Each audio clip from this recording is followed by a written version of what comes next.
Business barometer statistic और market data का उपयोग करके प्रॉफिटेबल इन्वेस्टमेंट स्ट्रेटेजी बनाई। लेखक रॉजर डब्ल्यू बेब्सन, अनुवादक यश माकड़, हिंदी audiobook.com द्वारा साल 2024 में प्रकाशित। अध्याय 3, 1860 से कमोडिटी के दाम और ट्रेडर्स के लिए मुनाफे की संभावनाएं। ट्रेडर्स और निर्माताओं के लिए स्टैटिस्टिक की जानकारी उतनी ही जरूरी है जितनी कि इन्वेस्टर्स के लिए। कमोडिटी मार्केट भी स्टॉक मार्केट जितना ही मुनाफा कमाने का मौका देता है।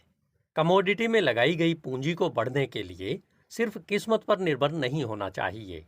ट्रेडर्स या किसी और को जिसे फसलों, उत्पादों, कच्चे माल या सामान की कीमतों में बदलाव से मतलब है, उसे मांग और पूर्ति को कंट्रोल करने वाली बुनियादी हालात के बारे में आंकड़े जानना बहुत जरूरी है। बाजार के बड़े उतार चढ़ाव का फायदा उठाने के लिए ट्रेडर्स को ये जानना चाहिए कि अभी हालात क्या है और मार्केट किस तरफ जा रहा है।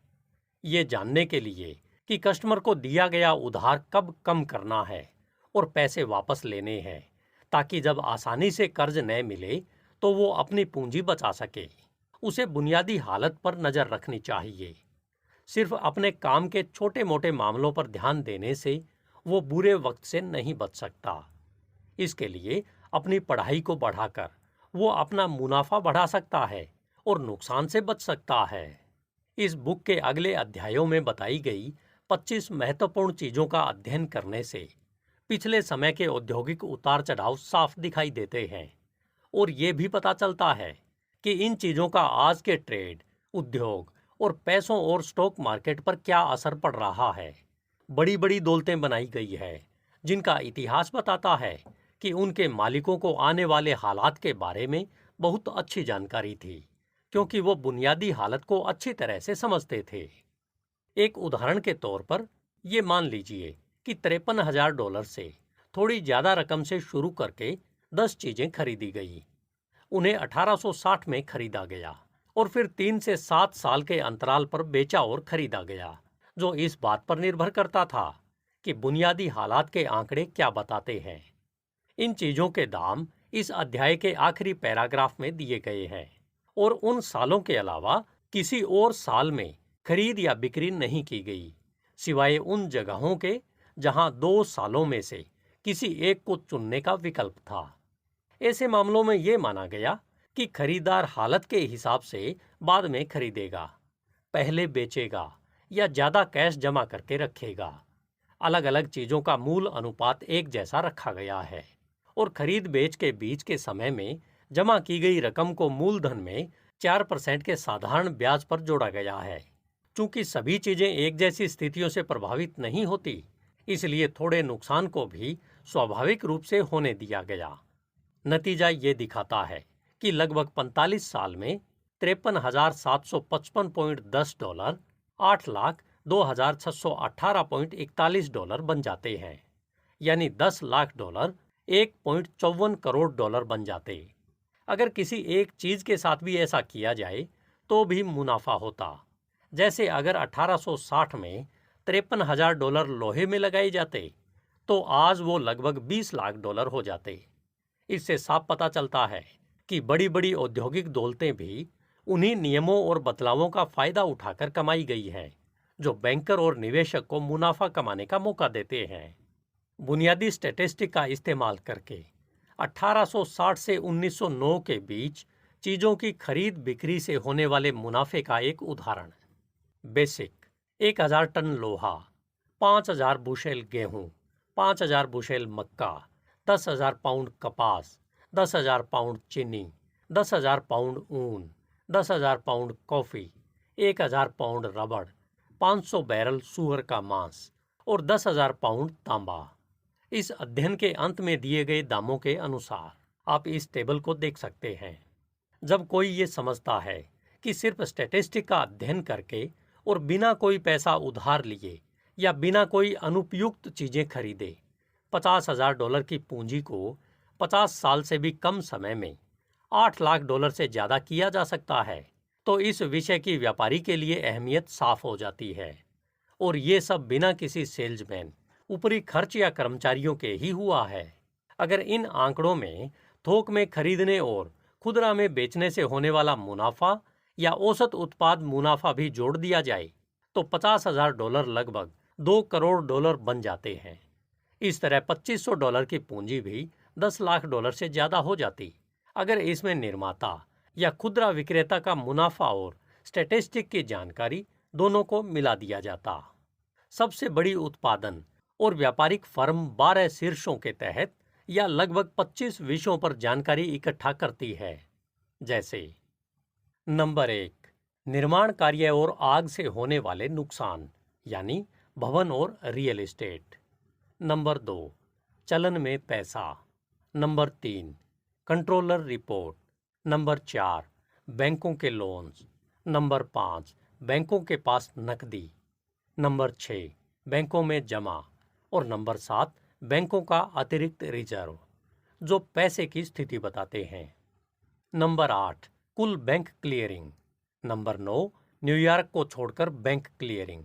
ये बैंक क्लियरिंग के बारे में बताते हैं। नंबर 10, स्टॉक एक्सचेंज लेन देन। नंबर 11, नई सिक्योरिटीज। ये इन्वेस्टमेंट मार्केट के बारे में बताते हैं। नंबर 12, असफलताओं की संख्या, राशि और प्रतिशत। ये व्यापार में असफलता के बारे में बताते हैं। नंबर 13, आप्रवासन के आंकड़े।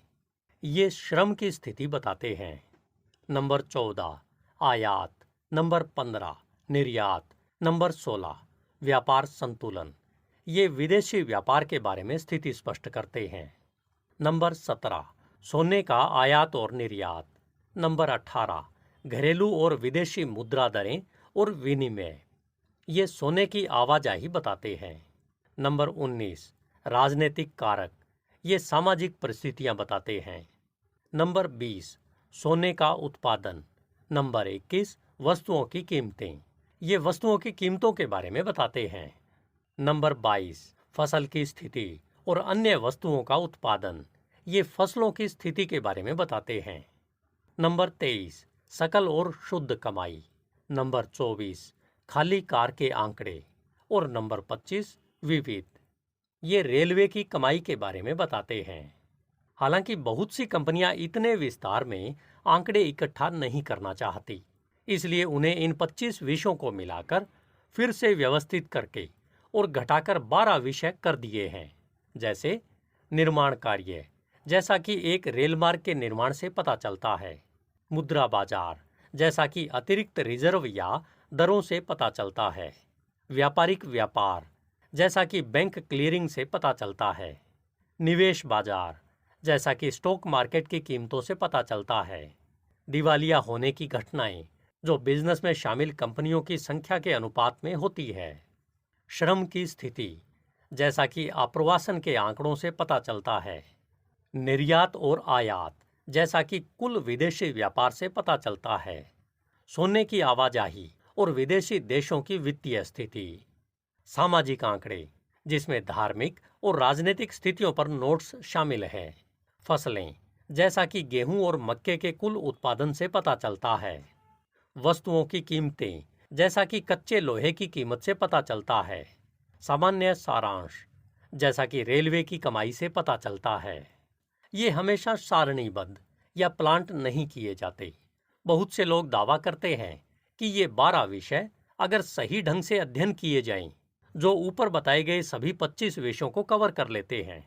उदाहरण के लिए, निर्माण कार्य और रेलवे की कमाई दोनों का अध्ययन करने के बजाय वो नए रेल मार्गों की मीलों की लंबाई का अध्ययन करते हैं, ये दावा करते हुए कि ये एक विषय वो सब दिखाता है जो पहले बताए गए 2 विषय दिखाते हैं। इसी तरह निर्यात और आयात का अलग अलग अध्ययन करने के बजाय वो उन्हें एक साथ जोड़कर विदेशी व्यापार का अध्ययन करते हैं। वास्तव में ये 10 विषय ट्रेडर्स के बीच ट्रेड के 10 बैरोमीटर के रूप में जाने जाते हैं। हर एक इतना महत्वपूर्ण है कि अपनी अच्छी या बुरी स्थिति के बावजूद आर्थिक हालात को दर्शाता है और साथ ही आने वाली घटनाओं के प्रति इतना संवेदनशील है कि अच्छे या बुरे समय की भविष्यवाणी कर सकता है। रेलवे के नए निर्माण की मीलों की संख्या से न सिर्फ ये पता चलता है कि देश भर में कितना नया निर्माण कार्य चल रहा है, बल्कि रेलवे की कमाई का अंदाजा भी होता है, क्योंकि नया निर्माण कमाई के बढ़ने और घटने के साथ लगातार बढ़ता और घटता रहता है। इसके अलावा कुछ लोग दावा करते हैं कि नए निर्माण की मिलों में बढ़ोतरी और कमी से रेलवे की कमाई का अनुमान लगाया जा सकता है। रेलवे की कमाई या नए निर्माण के आंकड़ों के मूल्य के बारे में ये बात तो सब जानते हैं कि ये समय का एक अच्छा संकेत है। लगभग सभी मैन्युफैक्चर्ड सामान और यहाँ तक कि स्थानीय दुकानों में भी सामान रेलवे से ही आता है। इसलिए रेलवे जो माल ढो रही है उसका हफ्ते का रिकॉर्ड सभी किसानों, निर्माताओं और व्यापारियों के व्यवसाय का एक बैरोमीटर का काम करता है। इसके अलावा स्टील कंपनियां, कार और लोकोमोटिव बनाने वाली कंपनियां, कोयला उद्योग और 100 अन्य उद्योग सीधे तौर पर अपनी समृद्धि के लिए रेलवे पर निर्भर हैं। इसलिए सभी ट्रेडर रेलवे की कमाई और नए निर्माण पर नजर रखते हैं और इन रिपोर्ट्स के अनुसार ही अपने सामान का स्टॉक घटाते या बढ़ाते हैं। पैसा ही सारे व्यापार का आधार है, इसलिए ये शायद सबसे संवेदनशील बैरोमीटर है। पैसा व्यापार में आने वाली सभी चीजों का प्रतिनिधित्व करता है और इसकी कमी से निर्माता और व्यापारी को काफी दिक्कत होती है।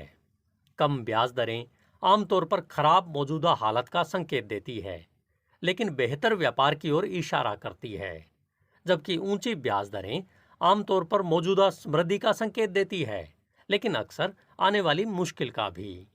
हालांकि सक्रिय ट्रेडर न सिर्फ अपने देश के ब्याज दरों का अध्ययन करता है, बल्कि इंग्लैंड, फ्रांस और जर्मनी के बैंकों की दरों का भी। हर हफ्ते बैंक ऑफ इंग्लैंड एक बयान प्रकाशित करता है और छूट की दर की घोषणा करता है, जिस पर वो अगली सूचना तक फर्स्ट क्लास कागजात का इस्तेमाल करेगा।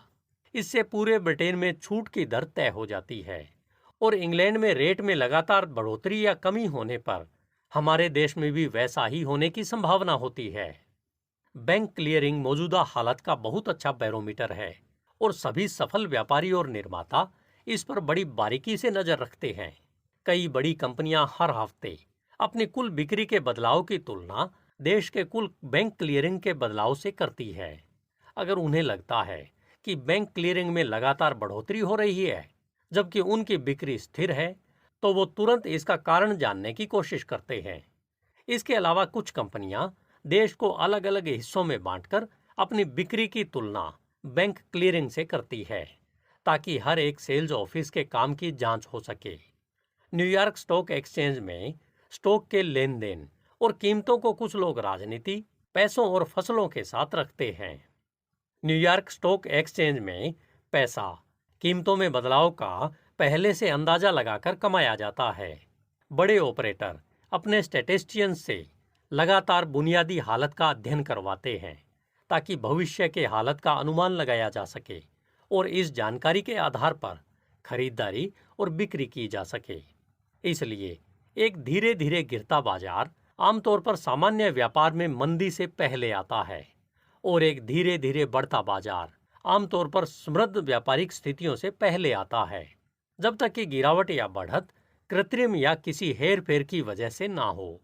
अगर ये हेर फेर की वजह से न हो तो ट्रेडर लगभग स्टॉक मार्केट पर ही बैरोमीटर की तरह भरोसा कर सकते हैं और इन बड़े मार्केट के खिलाड़ियों को बुनियादी हालत जानने के लिए जरूरी डेटा इकट्ठा करने का खर्च उठाने दे सकते हैं।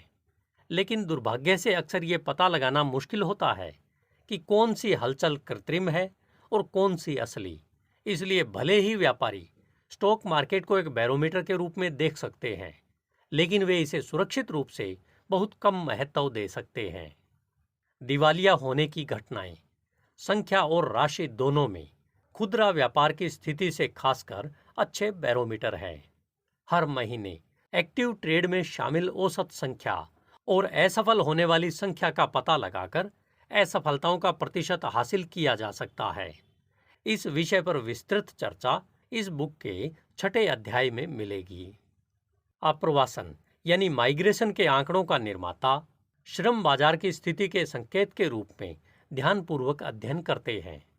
एलिप द्वीप पर हजारों अप्रवासियों का आना अच्छी मौजूदा स्थिति और श्रम की ऊंची कीमतों को दर्शाता है, लेकिन बहुत ज्यादा आप्रवासन के आंकड़े हालत में बदलाव और उसके बाद मंदी के दौर की भविष्यवाणी करते हैं। दूसरी ओर जब बड़ी संख्या में लोग देश छोड़ रहे होते हैं और आने वालों की संख्या कम हो जाती है, तो इसका मतलब है कि व्यापार मंदी में है। लेकिन जब स्थिति बदलती है और अप्रवासी फिर से आने लगते हैं, तो ये इस बात का संकेत है कि हालत सुधर रहे हैं। जैसा बैंक क्लियरिंग का इस्तेमाल मौजूदा हालत का पता लगाने के लिए किया जाता है, वैसे ही विदेशी व्यापार के आंकड़े भविष्य के हालत का अनुमान लगाने के लिए बहुत काम के होते हैं। देश और विदेशी व्यापार का पूरे देश से संबंध है, जो एक दुकान की खुदरा बिक्री का उसके मालिकों की वित्तीय स्थिति से होता है। एक खुदरा विक्रेता जो लंबे समय तक जितना कमाता है उससे ज्यादा खर्च करता है, उसे अंततः परेशानी होने ही वाली है, और यही बात एक राष्ट्र के लिए भी सही है।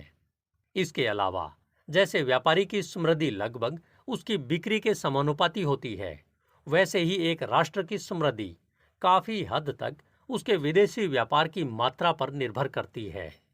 सोने की आवाजाही का अध्ययन मुद्रा दरों का अनुमान लगाने के लिए बहुत जरूरी है, लेकिन ये खाली कोच के आंकड़ों की तरह वास्तविक दरों के आंकड़े पता चलने के बाद किसी काम के नहीं होते। इसलिए इस अध्याय में इनका आगे कोई जिक्र नहीं किया गया है। राजनीति के बारे में व्यापार हमेशा हमारी राष्ट्रीय सरकार के बुद्धिमानी भरे कामकाज पर निर्भर करता है। युद्ध के बादल भले ही वो शुरुआत में हमारे देश को शामिल ना करते हों, सभी वस्तुओं की कीमतों को प्रभावित करते हैं। बेशक सभी एक ही तरह से प्रभावित नहीं होते, क्योंकि युद्ध की आशंका कुछ वस्तुओं की कीमतें बढ़ा देती है और कुछ की कम कर देती है, लेकिन सभी किसी न किसी तरह और किसी हद तक प्रभावित होते हैं। यहाँ तक कि राष्ट्रपति का संदेश और खासकर टैरिफ पर चर्चा और राष्ट्रपति चुनाव का आना भी वस्तुओं की कीमतों को बहुत प्रभावित करता है। सरकार द्वारा प्रकाशित सभी आंकड़ों में ट्रेडर्स के लिए सबसे महत्वपूर्ण फसल रिपोर्ट है। अधिकांश सरकारी आंकड़े बताते हैं कि अतीत में क्या हुआ था, और इनमें से कई आंकड़े घटनाओं के घटित होने के 1 साल या उससे भी अधिक समय बाद प्रकाशित किए जाते हैं। हालांकि फसलों के मामले में सरकार वास्तव में भविष्यवाणी करती है, इसलिए सभी फसल आंकड़े निर्माताओं और ट्रेडर्स के लिए विशेष रूप से महत्वपूर्ण है। फसलें अमेरिका की रीढ़ है, क्योंकि हमारी लगभग आधी आबादी कृषि पर निर्भर है। फसल की स्थिति जेम्स जे हिल की भविष्यवाणियों और व्यापारिक उपक्रमों का आधार बनती है, और शायद श्री हिल हमारे सबसे बड़े स्टैटिस्टिक के जानकारों में से एक है। प्रमुख फसलें अनाज और कपास हमारी संपत्ति पर बहुत अधिक प्रभाव डालते हैं। कई उद्योग और व्यापारिक कंपनियां पूरी तरह से फसलों पर निर्भर है, और वस्तुओं की कीमतें हमेशा कम या ज्यादा उन पर निर्भर रहती है। सरकार द्वारा जारी अनाज और कपास की रिपोर्टों को बड़े ध्यान से देखा जाता है, और निर्माता और व्यापारी पश्चिम में मौसम की रिपोर्ट, बोलवर्म की स्थिति, अर्जेंटीना और रूस और अन्य देशों में फसलों की स्थिति पर भी नजर रखते हैं। अच्छी फसलें आमतौर पर निरंतर समृद्धि की भविष्यवाणी करती है, लेकिन खराब फसलों के बाद आमतौर पर अनिश्चित परिस्थितियों का साल आता है। लोहे के उद्योग पर आंकड़े कई कारणों से उपयोगी होते हैं। यह आमतौर पर स्वीकार किया जाता है कि वे किसी भी अन्य वस्तु के आंकड़ों की तुलना में वर्तमान और भविष्य की स्थितियों की बेहतर जानकारी देते हैं। कच्चे लोहे के उत्पादन और प्रति टन कीमत के आंकड़ों से अतीत में ट्रेड की स्थिति का कितना सटीकता से अनुमान लगाया जा सकता था, यह वास्तव में आश्चर्यजनक है। इसके अलावा लोहा कीमत में सबसे पहले गिरने और सबसे पहले बढ़ने वाली वस्तुओं में से एक है, इसलिए सभी व्यापारी लोहे की कीमत पर नजर रखते हैं। रेलवे की कमाई बेहद शिक्षाप्रद होती है, और कुछ व्यापारी इनका उपयोग ऊपर बताए गए कुछ विषयों के स्थान पर करते हैं। सबसे स्वीकार्य तरीका यह है कि इनका उपयोग उन विषयों की जांच के रूप में या उनके पूरक के रूप में किया जाए। इसलिए इन विषयों में से हर एक उतार चढ़ाव के साथ जुड़ा हुआ है, जिस दौरान वस्तुओं की कीमतें हाई से लो और इसके विपरीत बदलती है। पिछले 200 सालों के वर्षों के दौरान सभी व्यापारिक व्यापार का इतिहास अलग अलग चक्रों में विभाजित किया गया है, और प्रत्येक चक्र में 4 अवधियां होती है। समृद्धि की अवधि, गिरावट की अवधि, मंदी की अवधि और सुधार की अवधि। प्रत्येक अवधि में वस्तुओं की कीमतों में अलग अलग बदलाव होते हैं और पिछले चक्रों में समान अवधियों के साथ तुलना करके यह निर्धारित करना संभव है कि हम इन उतार चढ़ावों में से किस अवधि में है। यदि पेंडुलम का झुकाव लंबवत से बहुत दूर है तो हम निश्चित हैं कि यह केंद्र के पीछे उतनी ही दूर स्विंग करेगा जितना आगे करता है। हालांकि इस बुक में पहले दिए गए सुझाव को स्पष्ट रूप से ध्यान में रखा जाना चाहिए। कोई भी देश तब तक समृद्ध नहीं हो सकता जब तक कि वह प्रगतिशील न हो। कोई भी राष्ट्र स्थिर नहीं रह सकता। उसे या तो आगे बढ़ना चाहिए या पीछे हटना चाहिए। इसलिए किसी देश की नई निर्माण की सामान्य मांगों में हर साल वृद्धि दिखाई देनी चाहिए ताकि स्थितियां स्थिर भी रह सकें। हमारे नए नागरिकों की बड़ी संख्या को व्यस्त रखने के लिए एक स्पष्ट वृद्धि होनी चाहिए। इसलिए वर्तमान की तुलना अतीत से करने पर एक समान आंकड़ा जरूरी नहीं कि बेहतर स्थिति का मतलब हो, बल्कि कई मामलों में इसका मतलब वास्तविक गिरावट हो सकता है। यह बहुत महत्वपूर्ण है और इसे याद रखना चाहिए। हालांकि पाठक इन विषयों पर बाद के अध्याय में विस्तार से चर्चा पाएंगे। हालांकि इसकी अनुशंसा नहीं की जाती है, लेकिन ऊपर वर्णित बैरोमीटर को कुछ लोगों द्वारा 2 भागों में विभाजित किया जाता है, अर्थात वर्तमान व्यापारिक परिस्थितियों को निर्धारित करने के लिए बैरोमीटर और अंतर्निहित व्यापारिक स्थितियों को निर्धारित करने के लिए बैरोमीटर। वर्तमान व्यापारिक परिस्थितियों को निर्धारित करने के लिए उपयोग किए जाने वाले आंकड़े: नए रेल मार्ग का निर्माण मिलों में, बैंक क्लियरिंग, दिवालिया होने की घटनाएं, लोहा उद्योग, माइग्रेशन के आंकड़े, रेलवे की कमाई। भविष्य की व्यापारिक परिस्थितियों की भविष्यवाणी करने के लिए उपयोग किए जाने वाले आंकड़े: राजनीति, मुद्रा, फसलें, स्टॉक एक्सचेंज की कीमतें, विदेशी व्यापार और सोने की आवाजाही। ज्यादातर कंपनियां 12 विषयों में से हर एक पर वर्तमान और अंतर्निहित स्थितियों के लिए आंकड़ों की व्याख्या करने के बजाय हर महीने ये तय करना पसंद करती है कि इनमें से प्रत्येक विषय के लिए उचित सामान्य आंकड़ा क्या होना चाहिए और वर्तमान परिस्थितियों के वास्तविक आंकड़ों और इन सामान्य आंकड़ों के बीच संबंध को नोट करती है। किसी एक विषय पर सामान्य आंकड़ा उस विषय पर 10 या 20 वर्षों के वार्षिक आंकड़ों को प्लांट करके और उस प्लांट पर पूरी अवधि के लिए औसत प्रवृत्ति दिखाने वाली एक रेखा खींचकर प्राप्त किया जाता है। यह प्रवृत्ति वृद्धि, कमी या एक स्तर रेखा के रूप में दिखाई दे सकती है। इस प्रणाली का उपयोग करने वाली कंपनियां यह मानकर कि इस सामान्य रेखा की सामान्य दिशा समान रहेगी, किसी भी भविष्य के समय के लिए सामान्य आंकड़ा प्राप्त करती है। इसके अलावा ऐसे प्लांट में कुछ विषयों के मामलों में वास्तविक आंकड़ों के बजाय 10 साल के औसत के संबंध को प्लांट करना अक्सर अधिक स्पष्ट होता है। यह विशेष रूप से तब सच होता है जब वस्तुओं की कीमतों और अन्य आंकड़ों को प्लांट किया जाता है जो थोड़ा भिन्नता या मौसमी परिवर्तन दिखाते हैं। मांग, आपूर्ति और कीमतों की प्रवृत्ति निर्धारित करने के लिए बुनियादी स्टैटिस्टिक के मूल्य के अलावा वे यह निर्धारित करने के लिए और भी अधिक मूल्यवान है कि निर्माताओं और व्यापारियों को किसी भी समय कस्टमर्स को कितना क्रेडिट देना चाहिए। लेकिन क्रेडिट के संबंध में उनका उपयोग इतनी अच्छी तरह से समझा जाता है कि इस बुक में कोई विस्तृत विवरण नहीं दिया गया है। 10 प्रमुख वस्तुओं की कीमतें 1860 से 1907 तक औसत थोक मूल्य इस आगे की टेबल में आप देख सकते हैं। वीडियो को लाइक, शेयर और चैनल को सब्सक्राइब करना न भूलें। आप इस ईबुक को किंडल पर फ्री में पढ़ सकते हैं, जिसका लिंक डिस्क्रिप्शन में दिया गया है। धन्यवाद। HindiAudiobook.com। आपका दिन शुभ हो।